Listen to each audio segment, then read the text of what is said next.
If something was truly wrong with the system, you would feel it. Markets would panic, headlines would scream, people would rush for the exits. But that's not what's happening. Everything looks fine. And that's exactly why this moment is dangerous.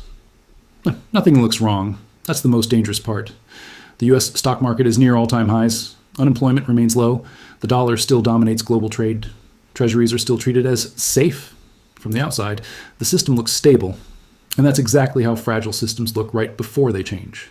Because financial systems don't usually break when people are scared. They break when people are comfortable. Every major shift in monetary history begins the same way. Not with chaos, but with confidence.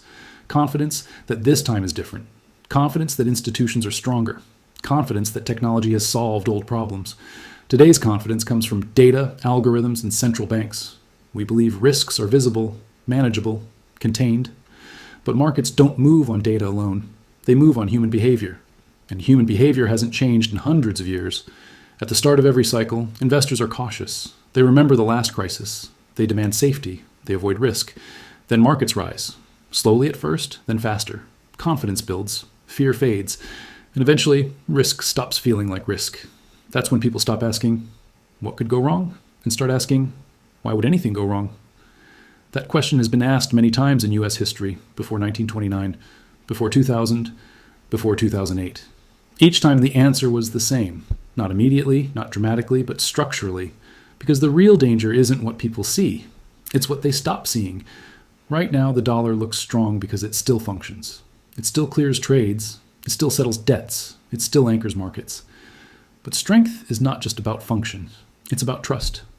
For decades, the US dollar wasn't just another currency. It was the neutral ground of the global system. Countries didn't hedge it. Institutions didn't question it. Investors didn't price political risk into it. The dollar was assumed, and anything that is assumed eventually becomes fragile. Today, nothing looks wrong, but behavior is changing underneath the surface.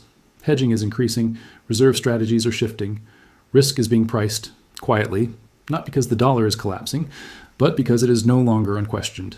And that distinction matters, because once trust becomes conditional, the system has already entered a new phase, not a crisis phase, a transition phase. And transitions are always invisible, until they aren't. The dollar still looks strong for one simple reason. There is no alternative big enough to replace it. And that single fact hides a much deeper shift happening underneath the system. For most people, currency strength is measured the wrong way. They look at exchange rates. They look at headlines. They look at whether the dollar is rising or falling against other currencies. But reserve currencies don't fail that way. They don't collapse overnight. They don't disappear from screens. They don't suddenly stop being used. They weaken structurally, quietly, gradually, through changes in behavior. The dollar's strength today is not absolute strength. It's relative strength. Europe is fragmented. China is restricted. Japan is trapped in low growth and debt. So the dollar remains dominant by default. But dominance by default is very different from dominance by trust. For decades, global investors treated dollar exposure as neutral. They didn't hedge it. They didn't question it. They assumed U.S. policy risk was close to zero. That assumption is no longer universal. Today, the same institutions that still hold dollars are actively protecting themselves from dollar risk. That tells you everything you need to know. Because when investors hedge something, it means trust has changed. Not collapsed, changed. This is the critical distinction most people miss. The dollar is not losing relevance. It is losing effortless privilege. In the past, the U.S. could borrow cheaply regardless of conditions. Deficits didn't matter. Debt didn't matter. Markets absorbed it without resistance. That era depended on one thing: unquestioned confidence. And confidence is the most fragile asset in finance. Once confidence becomes conditional, the math changes. Borrowing costs rise. Not explosively, but persistently. Liquidity tightens. Not suddenly, but unevenly. Market reactions become sharper. Not chaotic, but fragile. Nothing breaks, but everything becomes more sensitive. This is why markets today feel stable, yet nervous. Why volatility feels controlled, but sudden. Why liquidity exists until it doesn't. The system still works, but it no longer works for free. That's the real shift. The dollar used to be the anchor of the system. Now it is becoming one pillar among several, still important, still powerful, but no longer untouchable. And history tells us something important about moments like this. When a reserve currency transitions from unquestioned dominance to conditional leadership, the adjustment does not happen through collapse. It happens through repricing. Slow repricing, persistent repricing, structural repricing. That process is boring to watch, but expensive to ignore. Because once markets begin pricing risk back into something that was previously assumed safe, the direction rarely reverses. Not because of politics, not because of ideology, but because trust, once hedged, is never fully unhedged again. And that's why the dollar can look strong, even as the system around it quietly adapts. There's a moment in every financial system when behavior changes before headlines do. That moment is happening now. Nothing dramatic has occurred. No emergency meetings, no global panic, no flashing red alerts. Yet behind the scenes, the world is preparing for a future where the dollar is no longer the only anchor. The clearest signal isn't found in currency charts. It's found in what central banks are buying. For decades, U.S. Treasuries were the unquestioned reserve asset of choice. They were liquid. They were deep. They were assumed to be risk-free. But over the past few years, something quietly changed. Central banks began buying gold aggressively, not as a speculation, not as a protest, but as insurance. Gold has now overtaken U.S. Treasuries as the most accumulated reserve asset by many central banks. That should stop you for a moment, because gold pays no interest. It produces no yield. It offers no growth. So why choose it? Because gold has one property. Treasuries no longer fully offer. It is no one's liability. It cannot be frozen. It cannot be sanctioned. It cannot be restructured. It cannot be diluted by policy decisions made elsewhere.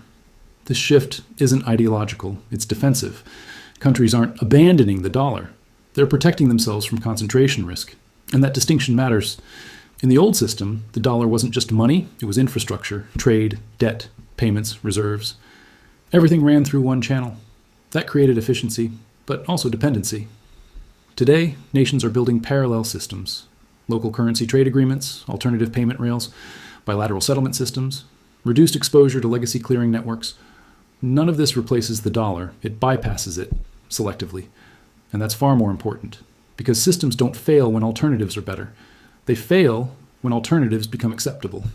We are entering a multipolar financial world, not one where the dollar disappears, but one where power is distributed. That changes incentives. When power is concentrated, mistakes are absorbed. When power is shared, mistakes are priced. That's the new environment forming now. And this is where many investors misunderstand the moment. They expect collapse. They expect chaos. They expect a single event. But reserve currency transitions don't end in explosions. They end in friction, more volatility, more sensitivity to policy errors, more punishment for fiscal excess. The system still functions, but it no longer forgives. That's why markets today feel tense beneath the surface. Liquidity is thinner than it appears. Positioning is more defensive than headlines suggest. Risk is being managed quietly, not loudly. And once that behavior spreads, it doesn't reverse easily. Because trust doesn't need to vanish to change outcomes. It only needs to become conditional. The world is no longer betting against the dollar. It is betting around it. And that subtle shift is reshaping everything. Every financial system has a moment when pressure becomes visible. Not because something breaks, but because the system starts testing its own limits. That's where we are now. And that's why 2026 matters. Not as a prediction, not as a deadline, but as a confirmation phase. Markets aren't asking, will the dollar collapse? They're asking something far more important. Can the system still function the way it used to? For decades, the U.S. benefited from what economists politely call exorbitant privilege. It could borrow cheaply, run persistent deficits, expand debt without immediate consequence, because global demand for dollars absorbed the cost. That privilege didn't disappear overnight, but it is no longer automatic. As interest rates remain higher for longer, the math begins to change. Servicing debt becomes expensive, liquidity becomes selective, capital becomes cautious. This is why inflation data, labor numbers, and Federal Reserve signaling matter so much going into 2026. Not because they will trigger collapse, but because they reveal whether the system can stabilize without extraordinary support. In the past, every sign of stress was met with intervention. Rate cuts, liquidity injections, balance sheet expansion. Markets learned a lesson. Risk would be socialized. That assumption is now under pressure. With inflation still sensitive, the Federal Reserve has less room to react aggressively. Every policy decision now carries trade-offs. Support markets too much, and inflation resurfaces. Stay restrictive too long, and growth weakens. This narrowing margin of error is new, and markets feel it. That's why volatility spikes on normal data. That's why good news is sometimes treated as bad news. That's why reactions feel exaggerated. The system is no longer buffered. It's exposed. This is also why global capital is hedging itself. Not fleeing, not panicking. Hedging. Currency exposure is being managed more actively. Duration risk is being shortened. Diversification is no longer theoretical. Once institutions start behaving this way, It's very hard to reverse because the system has crossed a psychological threshold. It has acknowledged vulnerability. And here's the key insight most people miss. You don't go back to free money after that, even if growth returns, even if markets rally, even if the dollar strengthens temporarily. The cost of capital remains higher. The tolerance for imbalance remains lower. The reaction to mistakes becomes faster. That's what a mature, constrained system looks like. This is why comparisons to past crises miss the point. This isn't 2008. This isn't 2020. There's no sudden shock required. The system is tightening itself, slowly, structurally, deliberately. And when systems do that, outcomes change, even if headlines don't. The dollar doesn't need to fail. It only needs to stop being effortless. And 2026 is when markets decide whether that shift is temporary or permanent. Here's the mistake most people make when thinking about money systems. They imagine collapse as something loud, a crash, a panic, a headline so dramatic that no one can ignore it. But real systemic shifts don't look like that. They look boring. Calm markets, stable headlines, indexes near highs, a strong-looking currency. That's what makes them dangerous. Because systems don't break when everyone is afraid. They break when everyone feels safe. Right now, nothing looks wrong. The dollar still trades, treasuries still clear, global markets still function. And that's exactly why positioning hasn't fully adjusted yet. But beneath the surface, behavior has changed. Institutions hedge more aggressively, central banks diversify quietly, capital moves with more conditions attached. This is how power erodes, not through rejection, but through optional participation. The dollar is no longer assumed. It's evaluated. And once trust becomes conditional, the entire system behaves differently. This doesn't mean the US loses relevance. It means it loses free leverage. Borrowing costs stay structurally higher. Liquidity becomes selective, not universal. Policy mistakes carry faster consequences. That's the real shift.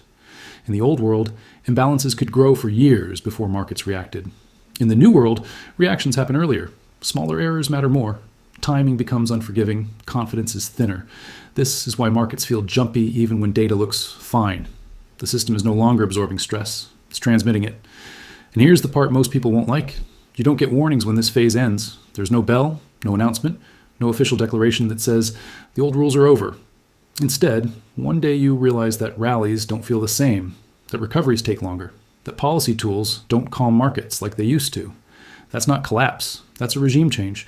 The dollar won't disappear, but it will no longer be effortless. And for Americans, that matters more than any doomsday prediction. Higher borrowing costs don't show up as collapse, they show up as slower growth.